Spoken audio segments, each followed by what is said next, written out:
ঊনবিশ শতাব্দীর প্রথম দিকের ঘটনা। বাংলাদেশ নামটি তখন অস্তিত্বে আসেনি। পুরো ভারতবর্ষে তখন ইংরেজদের আধিপত্য। সালের হিসেবে সেটি 1870 সালের আশেপাশে। শীতের আমেজ প্রায় ঝেঁকে বসেছে চারদিকে। রাতের খাবার শেষে ঘুমের প্রস্তুতি চলছে। একে একে নিভে যাচ্ছে প্রতিটি ঘরের আলো। চারদিকে শুনশান নীরবতা। এমনই এক সময়ে চারপাশে সচকিত করা এক বিকট শব্দে তন্দ্রা ভেঙে দিল। বরিশাল এলাকার মানুষজনের সাড়া পড়ে গেল চারদিকে। সকলের মনে একটাই প্রশ্ন, গগন বিদারী এই আওয়াজ কিসের? এই রহস্যময় শব্দের নাম গানস অব বরিশাল।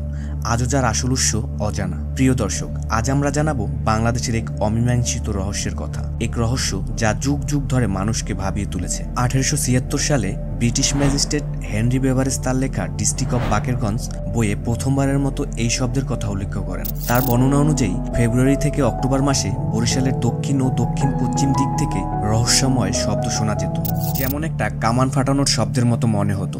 স্থানীয়রা একে বরিশাল কামান নামে ডাকত। কখনো এটি একটি শব্দের মতো শোনা যেত, আবার কখনো একাধিক বিকট শব্দ একসঙ্গে ভেসে আসত। কিন্তু আসলে কোথা থেকে এই শব্দের উৎপত্তি তা কেউই নিশ্চিত হতে পারেনি।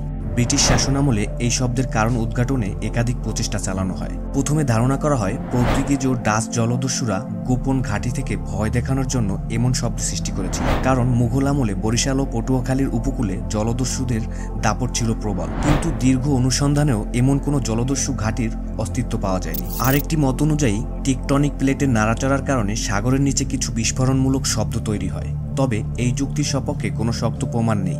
কিছু গবেষক মনে করেন সাগরের উত্তাল ঢেউ কোনো নির্দিষ্ট স্থানে আঘাত করে এই শব্দ তৈরি করত। বিশেষ করে কুয়াকাটা, কলাপাড়া ও মঠবাড়িয়া এই তিন এলাকার মিলিত সমুদ্র সীমায় জোয়ারের সময় তীব্র ঢেউ আছড়ে পড়ে। তবে ঢেউয়ের শব্দ কি সত্যি কামানের মতো শোনা যেতে পারে? বৈজ্ঞানিক দৃষ্টিকোণ থেকে এই ধরনের অজানা শব্দকে মিস্ট্রি ফোর্স বা স্কাই কোয়াক বলা হয়। এ ধরনের শব্দ পৃথিবীতে বিভিন্ন স্থানে শোনা গেছে, তবে তাদের প্রকৃত কারণ আজও সম্পূর্ণভাবে নির্ণয় করা সম্ভব হয়নি। আপনারা কি জানেন যুক্তরাষ্ট্রের সিয়াল শহরে দি গানস অব বরিশাল নামে একটি ইনস্ট্রুমেন্ট ব্যান্ড রয়েছে? 2001 সালে রেড ক্যাপ ব্যান্ড ভেঙে গেলে 2004 সালে এই নতুন ব্যান্ড গঠিত হয়। তাদের ওয়েবসাইটে বলা হয়েছে গানস অব বরিশাল শব্দের ইতিহাস বঙ্গোপসাগর থেকে উদ্ভূত রহস্যময় শব্দের প্রতি অনুপ্রাণিত হয়ে রাখা হয়েছে। এই রহস্যময় শব্দের পেছনে আপনার কি ধারণা? এটি কি প্রকৃতির খেলা নাকি অন্য কোনো অজানা কারণ লুকিয়ে আছে? আপনার মতামত জানান কমেন্টে। আর ভিডিওটি ভালো লাগলে লাইক দিন, শেয়ার করুন এবং বিশ্বযাত্রা চ্যানেলটি সাবস্ক্রাইব করুন। দেখা হবে পরবর্তী ভিডিওতে নতুন এক রহস্য নিয়ে।